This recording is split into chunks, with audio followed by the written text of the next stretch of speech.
2 September 2025 रोजी मराठा उपसमितीने काढलेल्या GR नुसार मराठा समाजातील नागरिकांना कुणबी प्रमाणपत्र देऊन त्यांचा ओबीसीत समावेश केला जावा अशा प्रकारचा शासन निर्णय काढण्यात आला।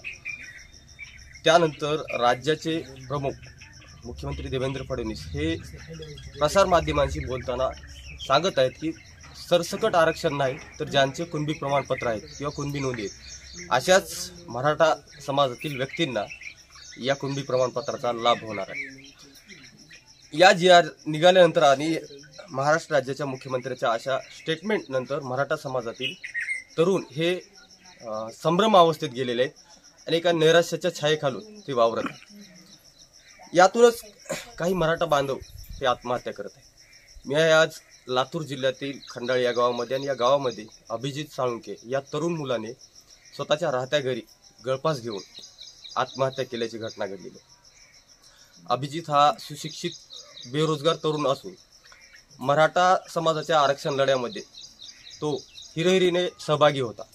आरक्षण मिळाल्यानंतर आपल्या समाजाची परिस्थिती बदलेल आणि शिक्षणामध्ये समाजातील तरुणांना न्याय मिळेल या भावनेतून तो लढत होता।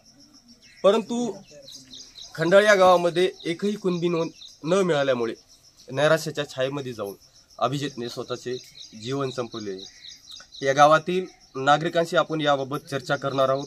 नेमकं अभिजित यांनी जो या आरक्षण लढ्यामधील नोंदवलेला सहभाग असेल आणि एकंदरीत समाजाबाबतची जी तळमळ असेल आणि त्यानंतर जे या नैराश्यातून त्यांनी जे पाऊल उचललेले आहे याबाबतीत आपण या गावातील नागरिकांशी संवाद साधणार आहोत। नेमकी काय परिस्थिती आहे ते आपण जाणून घेणार आहोत।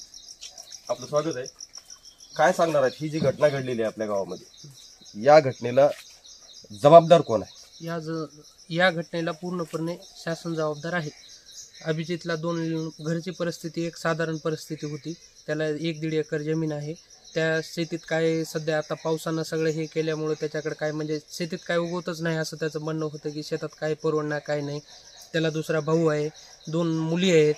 आता घरचं इथं गावात राहून तर काय घरचं काय सगळं भागत नव्हतं, त्याच्यामुळे त्यानं शहराकडे जाण्याचा निर्णय घेतला। पण त्याचं BCom झालेलं होतं, शहरात काय सुशिक्षित होता तो, त्याला शहरात काय कामच भेटायला तयार नव्हतं। मग काम भेटत नाही, आता घर कसं चालवायचं असं त्याचं म्हणणं, सातत्यानं त्याचं म्हणणं असंच होतं की घर कसं चालवायचं काय नाही आणि कुठं नोकरी भेटायला तयार नाही, दुसरं काय काम करेल तर ते परवडणार, इकडं अहमदपूरला राहून तिकडचं इकडं तिकडं दोन्हीकडचं कसं चालवावं काय नाही, यात त्यानं निराशा होऊन त्यानं हे टोकाचं पाऊल उचललं। सरकार जे सांगतं की या GR काढल्यानंतर मराठा समाजाला न्याय दिलेला आहे। आपल्याला एकंदरीत मुख्यमंत्र्यांचं स्टेटमेंट असेल किंवा मराठा उपसमितीचे राधाकृष्ण विखे पाटील यांचं स्टेटमेंट आहे, हे दोन्ही स्टेटमेंट हे विरोधाभासी आहे। यामुळे आपला मराठा तरुण हा संभ्रम अवस्थेत गेलेला आहे असं आपल्याला वाटतंय का? 100% वाटत आहे। कारण की एकही आमच्या खंडाळी गावात, आमच्या अहमदपूर तालुक्यात अजून देखील एकही नोंद सापडलेली नाही कुणबीची। मग आमचे इतके दिवसाची नोंदी कुठे गेल्या काय नाही। हैदराबाद गॅजेटनुसार आमच्या नोंदी सापडल्या पाहिजेत, मग का भेटत नाहीत याकडे सरकारनंच लक्ष द्यायला पाहिजे की, तर याकडे सरकार कुठेच लक्ष द्यायला तयार नाही। त्याच्यामुळे असे आमचे तरुण निराशेपोटी असं शेवटचं पाऊल उचलत आहेत। जरांगे पाटलांनी जो लढा दिला होता मराठा समाजातील गरजवंत कुटुंबाला न्याय मिळाला पाहिजे, आरक्षण मिळालं पाहिजे आणि जे त्यांच्या शैक्षणिक जी शाळा असतील, प्रवेश असतील त्यामध्ये जी मराठा समाजाला आकारली जात असलेली फीस हा देखील मोठा मुद्दा राज्यातील मराठा समाजामध्ये चर्चेला जात आहे। आपल्याला काय वाटतंय की जरांगे पाटलाची पुन्हा एकदा सरकारनं फसवणूक केलेली आहे असं वाटतंय का आपल्याला? हो वाटतंय, फसवणूक केली आहे। कारण मराठा युवकाने असे आत्महत्या करणं हा शेवटचा पर्याय नाही। सरकारने सुद्धा अंत बघू नये की मराठा समाज किती शांत हे आहे ते। इथून पुढे या मराठा युवकाने आत्महत्या मनात सुद्धा विचार आणायचा नाही।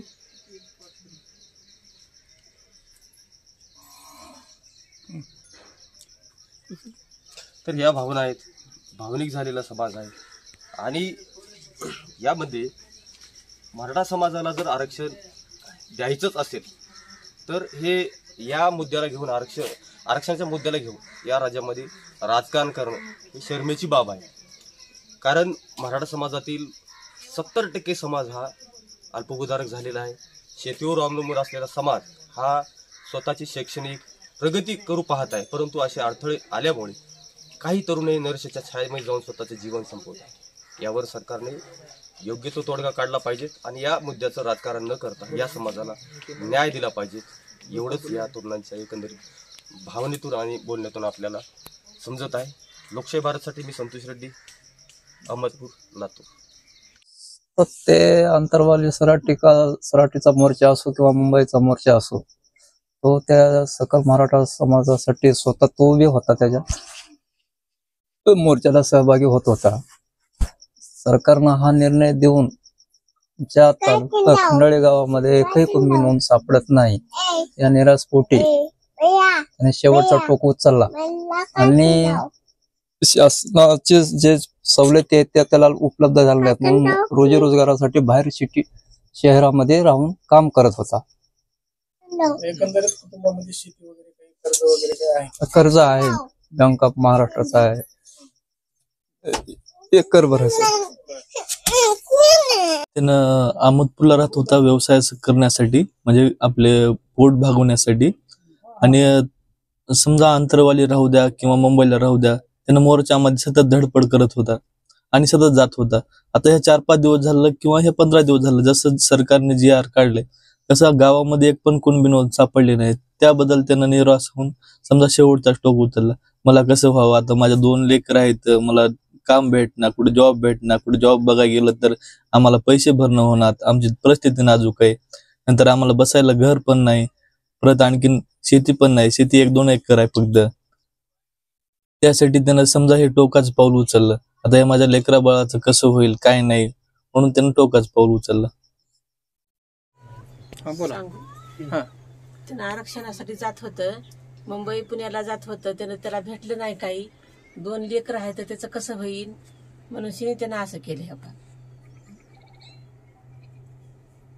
घर नाही बसायला त्याला, गावात आलं की हुरहुर करायचं, मला नोकर लागणार, एवढं शिकलो म्या, घरी पैसा आणला नाही, मायबाप गरीब, भाऊ एकीकडे धंदा करतोय, मी एकीकडे करतो, असं पोट भरायसाठी. ह्याला कोणचंच हे झालं नाही. माझ्या लेकरायचं कसं होईल म्हणून त्यानं संध्याकाळी त्याची हे केलं. बाबा B.Com झालं होतं, आरक्षणासाठी जात होते, प्रत्येक मोर्चामध्ये सहभागी राहत होते आणि मुंबईला गेले, प्रत्येक मोर्चामध्ये जात होते आरक्षण भेटेल म्हणून.